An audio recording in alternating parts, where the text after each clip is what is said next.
षष्ठाध्यायी जगन्माता यस्य चित्तात् समुत्थिता वेदानामुपकाराय तस्मै पाणिनये नमः।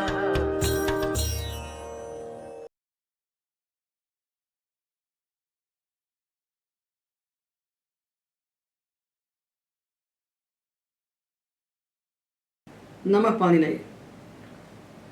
हम लोग पौष्पी प्रक्रिया के अनुसार सारे धातुओं में प्रत्यय लगाने की विधि का विचार कर रहे हैं। तो हमने सारे धातुओं से सारे साधातु प्रत्यय लगा लिए एक खंड में, ये हमने अलग कर दिया। उसके बाद हमने इस द्वितीय खंड में धातुओं से आधातु प्रत्यय लगाना आरंभ किया और इनके भी हमने दो हिस्से कर दिए, सेठ आधातु प्रत्यय और अनिट आधातु प्रत्यय। तो पहले हमने अनिट आधातु प्रत्यय लिए क्योंकि लाघव इडागम का विचार किए बिना बन जाएगा। तो पहले हमने अनिट आधातु प्रत्ययों का विचार किया और आधातु प्रत्ययों के लिए जो पंचोपांग कार्य हैं उनका विचार किया। जैसे साधातु प्रत्यय परे होने पर हम 5 उपांगों का विचार करते हैं, पहले विकरण, फिर धात्वादेश, प्रत्ययादेश, अतिदेश और द्वित्वाभ्यास कार्य। उसी प्रकार आधातु प्रत्यय परे होने पर भी हम 5 उपांगों का विचार करते हैं। 4 उपांग तो वही रहते हैं, 5वां उपांग जो विकरण है उसके स्थान पर आधातु प्रत्यय परे होने पर हम इडागम का विचार करते हैं। यहाँ विकरण का कोई प्रयोजन नहीं होता। तो आधातु प्रत्यय परे होने पर धात्वादेश, प्रत्ययादेश, अतिदेश और इडागम और द्वित्वाभ्यास कार्य, ये 5 उपांगों का विचार करना पड़ता है और 5 के लिए पाणिनि ने अलग अलग प्रकरण बना के रखे हैं। साधातु प्रत्यय परे होने पर होने वाले धात्वादेश वो अलग कहते हैं, आधातु प्रत्यय परे होने पर होने वाले धात्वादेश वो अलग कहते हैं। इस बात का प्रमाण है कि पाणिनि चाहते हैं कि साधातु का धातु को गड्ढम गड्ढ करके खिचड़ी बना के मत पढ़िए, दोनों को अलग अलग पढ़िए और दोनों की स्पष्टता बुद्धि में रखिए। तो पहले हमने आधातु प्रत्ययों में से अनिट प्रत्ययों का विचार आरंभ किया। उसमें से हम सारे धातुओं से अनिट प्रत्यय लगा चुके हैं, सारे धातुओं से यक लगा चुके हैं और सारे धातुओं से याश्वित लगा चुके हैं। अब हम सारे धातुओं से, सारे का तात्पर्य है जिनसे प्राप्त है, सारे का यही तात्पर्य है। जिससे नहीं प्राप्त होगा तो उसे थोड़ा लगाएंगे। तब हम सारे धातुओं में अर्थात जिनसे प्राप्त है उन धातुओं से यंग प्रत्यय लगाने की विधि का विचार करेंगे। और यहाँ इसके साथ ये भी विचार कर लेंगे कि जिन 5 उपांगों की हमने बात की है, धात्वादेश, प्रत्ययादेश, अतिदेश, इडागम और द्वित्वाभ्यास कार्य, इसमें से यंग के लिए कोई अतिदेश नहीं है, यंग के लिए कोई प्रत्ययादेश भी नहीं है। तो जो धात्वादेश यंग परे होने पर होने वाले हैं उनका हम साथ साथ विचार करते हुए चलेंगे। तो यहाँ हम ये विचार कर लें कि यंग प्रत्यय बलादि आधातुक नहीं है तो इसको इडागम नहीं करना है। तो प्रत्ययादेश यंग के स्थान पर कुछ नहीं होने वाला है, अतिदेश भी यंग के लिए कोई नहीं है और इडागम भी यंग को नहीं होगा क्योंकि ये बलादि नहीं है। तो धात्वादेश जो होंगे वो तत्त धातुओं के वर्ग में हम बताते हुए चलेंगे। तो हमारे लिए मुख्य कार्य है यंग प्रत्यय परे होने पर वो है द्वित्व और अभ्यास कार्य। यंग प्रत्यय परे होने पर हमको द्वित्व करना है और अभ्यास कार्य करना है। तो ये कैसे करना है इसका विचार हम करें।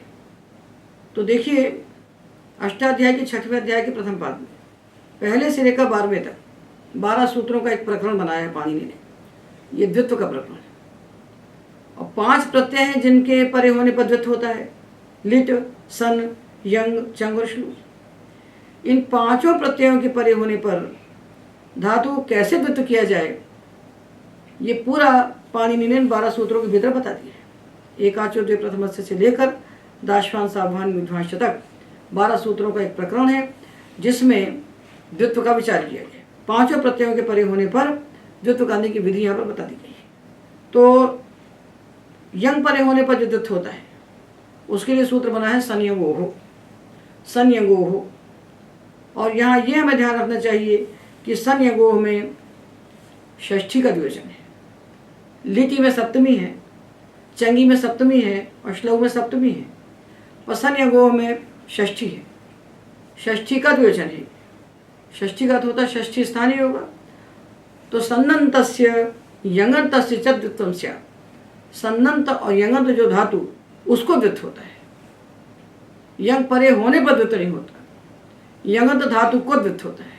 जैसे अश धातु है, इससे हमने यंग किया, तो अश और या को मिला के अश ये समुदाय बना। इस समुदाय की सनाद्यंता धातु से धातु संज्ञा हुई, इसको द्वित्व करना है। ये समुदाय यङन्त समुदाय जो है इसकी धातु संज्ञा हुई है और द्वित्व का यही स्थानीय बनता है। तो इसके कितने भाग को द्वित्व किया जाए और कितने को छोड़ दिया जाए, इसको बताने की जो विधि है उसका नाम है द्वित्व विधि। और द्वित्व होने के बाद इसका जो पूर्व भाग है अभ्यास, उसके स्थान पर अभ्यास कार्य कैसे करें, तो ये दोनों विधियों का हम विचार करते हैं। तो हमें ये जानना है कि द्वित्व कैसे किया जाए। लिट स्तन यंग चंग श्लू 5 प्रत्यय हैं, इनके परे होने पर धातु को द्वित्व करना है। तो द्वित्व किया कैसे जाए। तो 6वें अध्याय के प्रथम पाद का पहला सूत्र है एकाचो द्वे प्रथमस्य।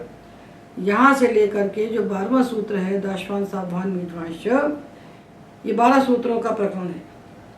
इसमें भगवान पाणिनि द्वित्व की बात करते हैं। तो इस प्रकरण को हम पढ़ें तो हमको पता हो जाएगा कि द्वित्व कैसे किया जाता है। तो उस प्रकरण को हम खोलते हैं तो वहाँ पहला सूत्र आता है एकाचो द्वे प्रथमस्य, और इसका अपवाद आता है दूसरा सूत्र अजादेर द्वितीयस्य। ये 2 सूत्र आते हैं एकाचो द्वे प्रथमस्य और अजादेर द्वितीयस्य। तो देखिए ये दोनों सूत्र द्वित्व करने वाले सूत्र नहीं हैं। द्वित्व करने वाले सूत्र इनके बाद आते हैं लिट धातु और अनभ्यासस्य और संयगोः और श्लव और चंगी।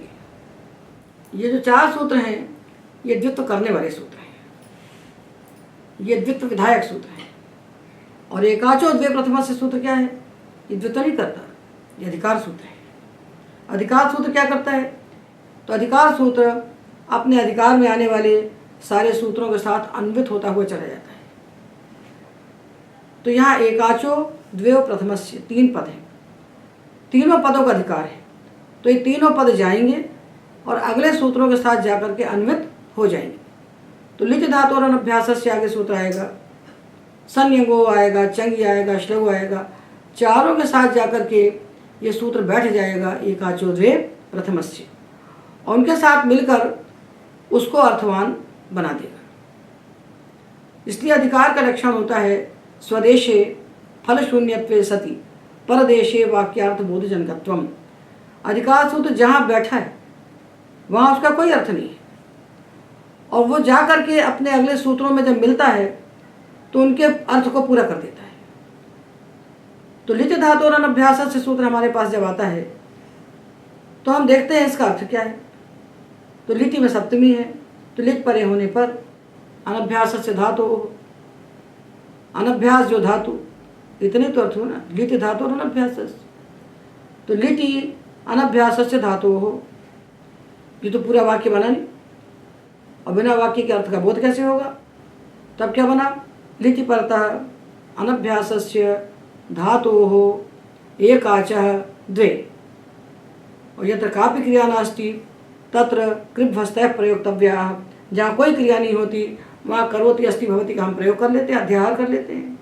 तो हमने भवति को लगा लिया या अस्ति को लगा लिया स्यात्, तो अब देखिए अर्थ बन गया लिटि परतः अनभ्यासस्य धातोः प्रथमस्य एकाचः द्वे भवतः, ये पूरा अर्थ बन गया। लिट परे होने पर अनभ्यास धातु के प्रथम अवयव एकाच को द्वित्व होता है। तो अवयव कहाँ से आए, तो धातुओं में जो षष्ठी है अवयव षष्ठी है, स्थान षष्ठी नहीं है। धातुओं में षष्ठी है वो अवयव षष्ठी है। तो धातोः एकाचः, धातु का अवयव जो एकाच, धातु का एकाच अवयव उसको द्वित्व होगा। तो धातु का एकाच अवयव जब कहेंगे तो कौन सा एकाच अवयव, तो एकाचा का विशेषण बना प्रथमस्य, प्रथमस्य एकाचः। धातु का जो प्रथम अवयव एकाच, इसको द्वित्व होता है। तो इसको सुन के हमें क्या समझ में आता है कि धातु में एक से अधिक अच होना चाहिए, तब कोई प्रथम होगा, कोई द्वितीय होगा, कोई तृतीय होगा। जैसे जागरी धातु है तो प्रथम अवयव एकाच है जा, द्वितीय है ग्री। दरिद्रा में 3 अच है तो प्रथम अवयव एकाच है द, दूसरा है री, तीसरा है द्रा। तो यदि हम ऐसा मानकर चलते हैं कि धातु के प्रथम अवयव एकाच को हमें द्वित करना है, तो फिर उन धातुओं को क्या करेंगे जिन धातुओं में एक ही अच है, उसमें कौन प्रथम होगा, कौन द्वितीय होगा, कैसे जानेंगे प्रथम को? तो इसके लिए न्याय है व्यपदेश वदेक अस्मिन। जो अकेला होता है उसमें व्यपदेशी के समान, मुख्य के समान व्यवहार किया जाता है। तो जहाँ एक ही अच होगा, जैसे पच एक ही है तो इसी को हम प्रथम मान लेंगे। जो इणगतौ धातु है, इंग अध्यायने है, इसमें भी एक ही अच है, हम इसी को प्रथम मान लेंगे। तो एकाच का अर्थ है क्या? एकाच का क्या अर्थ है? ये कर्मधारय है, ये बहुब्रीहि है। एका अच यस्मिन स एकाच, एक है अच जिसमें। तो किस में? बहुब्रीहि समास तो अन्य पदार्थ प्रधान होता है। तो अन्य पदार्थ कौन है? अन्य पदार्थ है समुदाय। ऐसा समुदाय जिसमें एक ही अच है, उसका नाम हुआ एकाच समुदाय, उसको द्वित्व होगा। यह अर्थ तत्पुरुष करने से नहीं बनेगा, कर्मधारय करने से नहीं बनेगा। तो एक है अच जिसमें ऐसा समुदाय, और वो कैसा एकाच समुदाय? प्रथमस्य, वो पहला होना चाहिए। धातु है, धातु के भीतर जितने भी एकाच अवयवों का समुदाय है उनमें से जो पहला है उसको हमें द्वित्व करना है। जैसे दरिद्रा में हमें दा को द्वित्व करना चाहिए, और जागरी में हमको जा को द्वित्व करना चाहिए, और चकास्त्री में हमको चा को द्वित्व करना चाहिए। यही अर्थ हुआ। एक है अच जिसमें ऐसा जो समुदाय, उसको हम द्वित्व करेंगे। ये साधिकार सूत्र ने बताया हम। और जहाँ एक ही अच होगा, जब एक ही अच होगा तो व्यपदेशवत भाव से हम उसी को समुदाय मान लेंगे और उसी को द्वित्व कर देंगे। तो भी तो समस्या बची रह गई कि एकाचो अवयवैकाचत्वात् अवयवानां द्विवचन प्रसंगः। धातु के अवयव प्रथम एकाच को जब हम द्वित्व करने चले तो उसके अवयवों को भी द्वित्व प्राप्त होने लगा। जैसे पच धातु है, पच, तो व्यपदेशवत भावेन हमने इसी को मान लिया एकाच समुदाय, पच को। तो इस पच में हमको एकाच अवयव कितने दिख रहे हैं? तो कहते हैं ये नहीं वाचा समुदाय एकाच, जिस अच के कारण पूरा समुदाय एकाच कहलाता है, ते नहीं वो उसी अच के कारण उसका अवयव भी एकाच कहलाता है। जैसे पच धातु है, ये पूरा समुदाय है, इसको हम एकाच समुदाय कहते हैं। किसके कारण कहते हैं? इसमें जो अच है, आ पकार उत्तर अकार, इस अच के कारण इस समुदाय को हम एकाच समुदाय कहते हैं। तो प्रश्न होता है कि जिस अच के कारण समुदाय एकाच कहला रहा है, उसी अच के कारण समुदाय का अवयव भी एकाच कहलाएगा। ये पा, ये भी तो एकाच है, यदि हम पा कहते हैं ये भी एकाच है, उसी अच के कारण। ये यदि हम इसमें से अच को निकाल दिए पच में से, तो पच का ये अवयव भी उसी आकार के कारण एकाच कहलाएगा। और आ को लिया तो ये भी एकाच कहलाएगा। तो पा पच और आ अच, ये 4 हैं। पच समुदाय है, उसके ये 3 अवयव हमको दिख रहे हैं अलग से, तो 4 एकाच हैं इसमें। चत्वारा एकाच है, 4 एकाच है, पा पच आ अच। इसी प्रकार निज को लिया तो नी उसी एकाच से, निज एक पूरा समुदाय है, निज इसका नाम है एकाच समुदाय। एका अच यस्मिन स समुदायः एकाच, तो निज जो है ये एकाच समुदाय है। तो जिस ई के कारण ये एकाच कहला रहा है, उसी ई के कारण ये नी भी एकाच है, उसी ई के कारण ये ई भी एकाच है, और उसी ई के कारण इज को भी हम एकाच कह सकते हैं। तो 4 अवयव बन गए। एकाच अवयव को हम ढूंढने के लिए चले, धातु का एकाच अवयव हम ढूंढने के लिए चले कि निज धातु है, इसका जो एकाच अवयव है उसको हमें द्वित्व करना है। तो 4 खड़े हो गए। तो हम किसको करें द्वित्व? तो भाष्यकार कहते हैं पूरे समुदाय को द्वित्व कर दो। यदि हम निज निज को 2 बार कहते हैं तो ये चारों जो है इसको भी द्वित्व हो जाएगा, इसको भी हो जाएगा, इसको भी हो जाएगा। तो जो 4 अवयव बन रहे हैं समुदाय के, उन चारों अवयवों को द्वित्व हो जाएगा यदि हम समुदाय को द्वित्व कर देते हैं तो। इसी प्रकार यदि हम पच को द्वित्व करते हैं तो प पच, ये चारों एकाच अवयवों को द्वित्व हो जाएगा। क्यों हो जाएगा? क्योंकि अवयवात्मकत्वात् समुदायस्य, तो जो समुदाय है, समुदाय कोई अलग चीज़ तो है नहीं, तो जो समुदाय है वो अवयवात्मक ही तो होता है। अवयवात्मक समुदाय, अभ्यंतरो ही समुदाय अवयव, ये जो अवयव होता है ये समुदाय के अंदर होता है। अभ्यंतरश्च समुदाये अवयवो भवति इति साचकस्यैव द्वित्वम्, जो अवयव हैं वो समुदाय के अंदर होते हैं। इसलिए अच के सहित जो पूरा समुदाय है उसको यदि हम द्वित्व करते हैं तो शास्त्र की हानि नहीं होती और एक भी दोष नहीं रहता और सारे प्रयोग साधु सिद्ध हो जाते हैं। जैसे हम देखें, जैसे नीच धातु है, इसको हमने नीनी को द्वित्व किया और जा को छोड़ दिया तो निनिज बन गया, निनिज बन गया। इसको गुण किया तो नेनिज बन गया। इसके बाद प्रत्यय आया झी, तो निज धातु है, इसको हमने किया द्वित्व, और द्वित्व करने के साथ ही जब 2 भाग हो जाते हैं, ये पूर्व खंड है, ये उत्तर खंड है, तो अगला सूत्र आता है पूर्वाभ्यासः। जब हम धातु के एकाच समुदाय को द्वित्व करते हैं तो उसमें जो पूर्व खंड होता है, पहला वाला भाग होता है, उसका नाम हो जाता है अभ्यास, और दोनों का मिलाकर नाम क्या बनता है? अभ्यस्त। दोनों का सम्मिलित नाम बनता है अभ्यस्त। जैसे हमने निज को लिया, निज और निज, निज और निज हमने लिया, तो इसमें पूर्व वाला भाग जो है ये, इसमें जो पहले वाला भाग है इसका नाम है पूर्वाभ्यासः, और दोनों का नाम है मिला करके सम्मिलित नाम है उभय अभ्यस्तम। दोनों का नाम मिलकर होता है अभ्यस्त। तो पूर्व भाग की अभ्यास संज्ञा होती है और दोनों को मिला करके अभ्यस्त संज्ञा होती है। तो यदि हमने निज निज ऐसा द्वित्व किया, पूरे समुदाय को द्वित्व किया, तो इस पूरे का नाम अभ्यस्त हो गया। इसके बाद आया झी। देखिए दोनों में क्या भेद है। हमने केवल नी को द्वित्व किया तो नी, तो पहले वाले नी की अभ्यास संज्ञा हुई, और ये नी को मिला के इतने की अभ्यास संज्ञा हुई, तो जा तो छूट गया ना। यदि हम नी को द्वित्व करते हैं तो जकार की अभ्यस्त संज्ञा नहीं होती।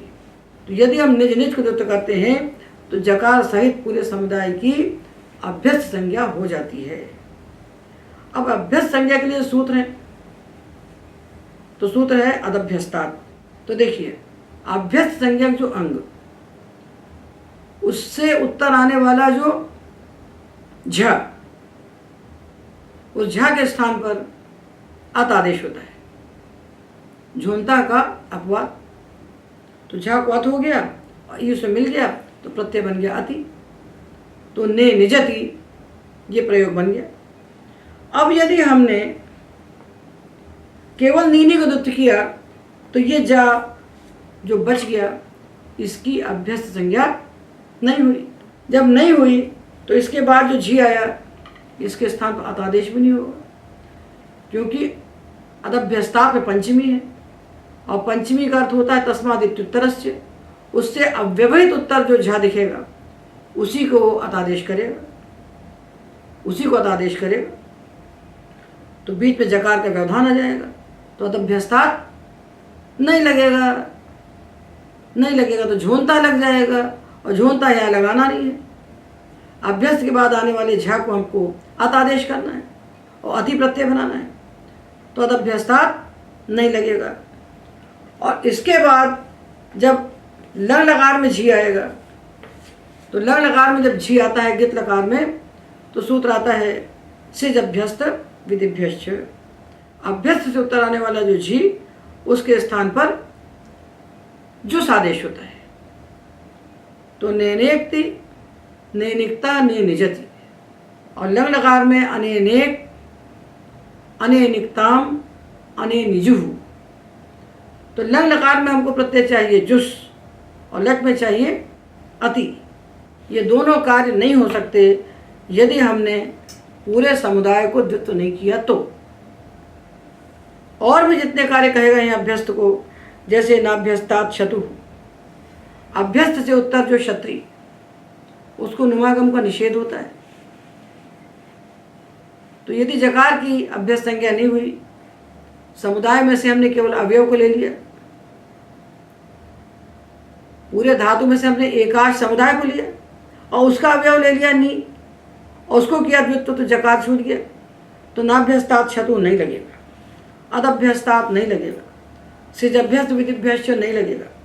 और अभ्यस्ता नाम आदि ही, तो अभ्यस्त संज्ञक जो है उसको आदि उदात्त होता है, अजादा उलस धातु के प्रत्यय पड़ता है, ये भी नहीं होगा। तो अभ्यस्ता नाम आदि ही नहीं होगा, अदभ्यस्तात् नहीं होगा, सिज अभ्यस्त विधिभ्यश्च नहीं होगा, नाभ्यस्तात् शतु नहीं होगा। तो अभ्यस्त संज्ञा अंग को होने वाले जितने भी कार्य हैं वो कोई कार्य नहीं हो पाएंगे यदि हम पूरे समुदाय को द्वित्व नहीं करते हैं तो हमें किसको द्वित्व करना है? हमें धातु का अवयव जो एकाच समुदाय, उस पूरे समुदाय को द्वित्व करना है, पूरे धातु को नहीं करना है। तब हम व्यपदेशिवत भावेन उस एकाच समुदाय को ही प्रथम मान लेते हैं।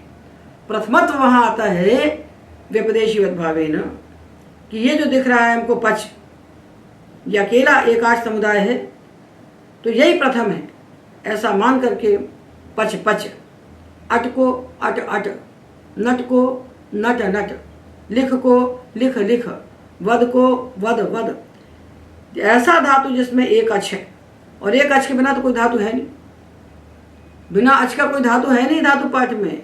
एक अच तो है ही कम से कम, उसमें एक अच तो कम से कम धातु में होता है।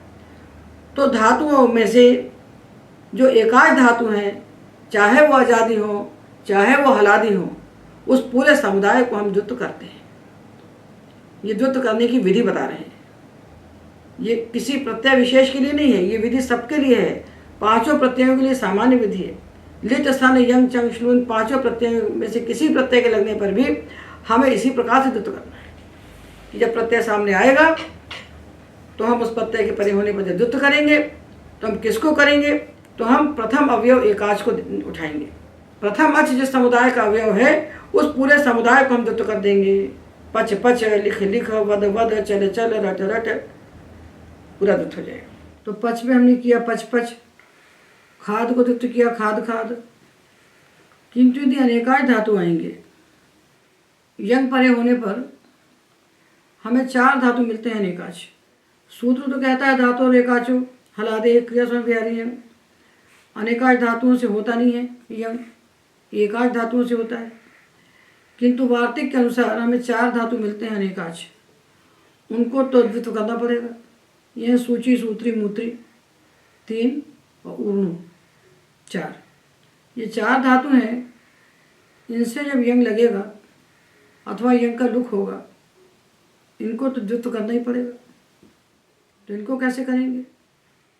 तो एक अवयव उसका सु है और दूसरा ची है। यदि यंग है तो तीसरा अवयव यह हो जाएगा। यंग का लुक हो गया तब भी 2 है, तो इसका प्रथम अवयव एकाच है सु, इसको द्वित्व होगा। सूची सूची, तो सूची सुसूची, सूत्री सुसूत्री, मूत्री मुमूत्री, ये होगा। एकाचो द्वे प्रथमस्य से हमने जाना कि धातु का जो प्रथम अवयव एकाच है उसी को द्वित्व करना है, बाकी धातु को छोड़ देना है। किंतु यदि धातु आजादी और अनेकाच है तब सूत्र आएगा अजादेर द्वितीयस्य।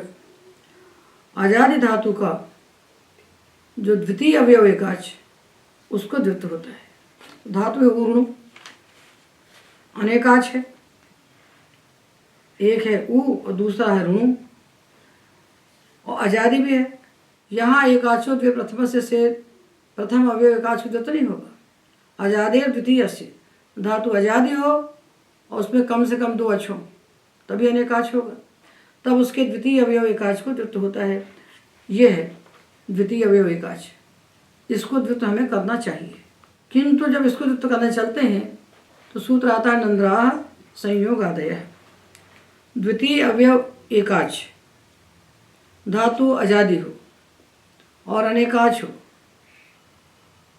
तो उसकी द्वितीय अवयव एकाच को द्वित्व करेंगे।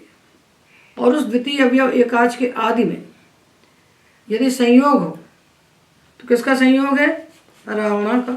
और संयोग के आदि में नादाय रा हो तो नादा रा को छोड़ करके द्वितीय अवयव एकाच को द्वित्व होता है।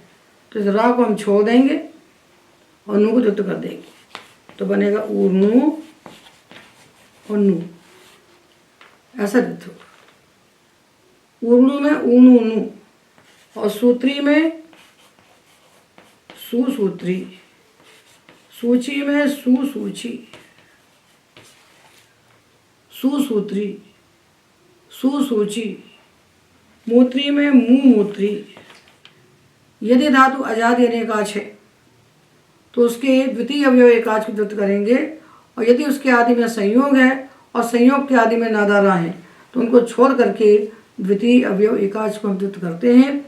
और बचे हुए जितने भी धातु हैं वो एकाच हों या अनेकाच हों, जैसे खाद एकाच है, पा एकाच है, सूची सूत्री मूत्री अनेकाच है, वो एकाच हों अथवा अनेकाच हों।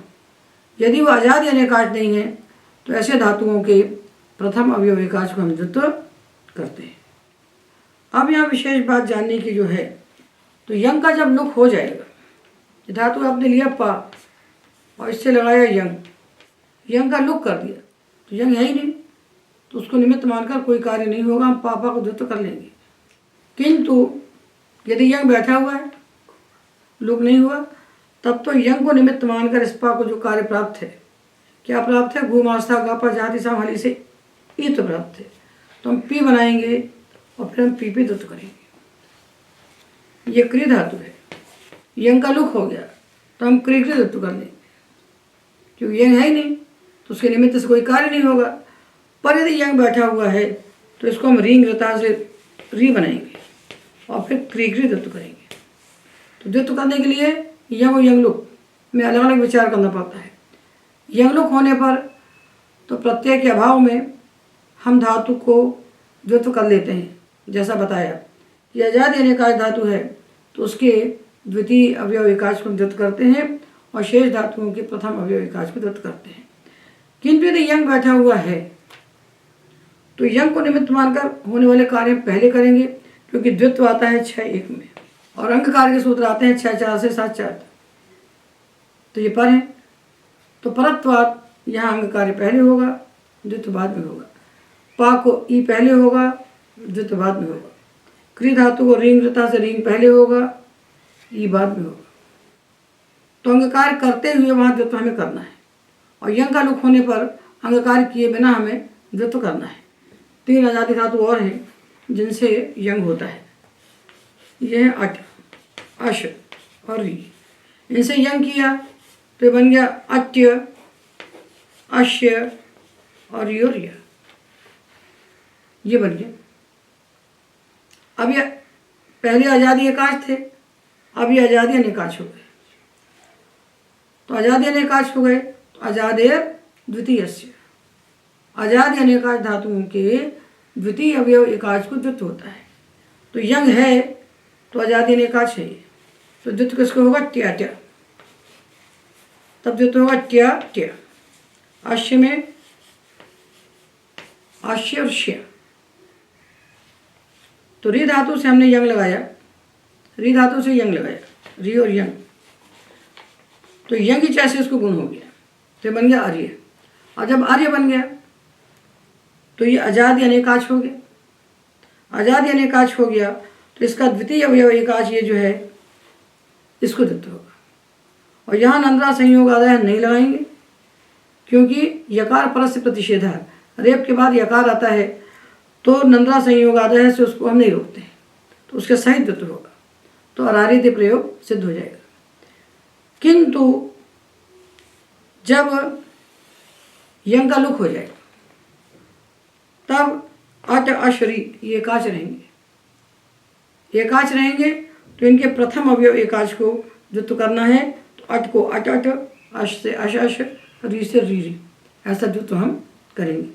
ये हमने यंग और यंगलुक दोनों के लिए द्वित्व की विधि बता दी और साथ में ये जान लिया कि यंग परे यदि बैठा है तो यंग को निमित्त मानकर होने वाले हम अंग कार्य पहले करेंगे और द्वित्व उसके बाद में करेंगे। अब ये द्वित्व हमने कर दिया, तो द्वित्व करने के बाद ये जो एक था ये दो बन गए, ये खाद था तो खाद खाद हो गया। तो इसमें जो पहला वाला खंड है इसका नाम हो जाएगा पूर्वाभ्यास। जो हम द्वित्व करते हैं उस द्वित्व घटित समुदाय का जो पहला अवयव होता है इसका नाम होता है अभ्यास। अभी अट को हमने अट्य किया, अट्य अट्य, तो पहले वाला जो ट्या है इसका नाम हो जाएगा अभ्यास। जिसकी हमने अभ्यास संज्ञा की है उस अभ्यास संज्ञा का फल क्या होगा ये बात हम अगले व्याख्यान में आपको बताएंगे। आज के व्याख्यान में एतावदेव।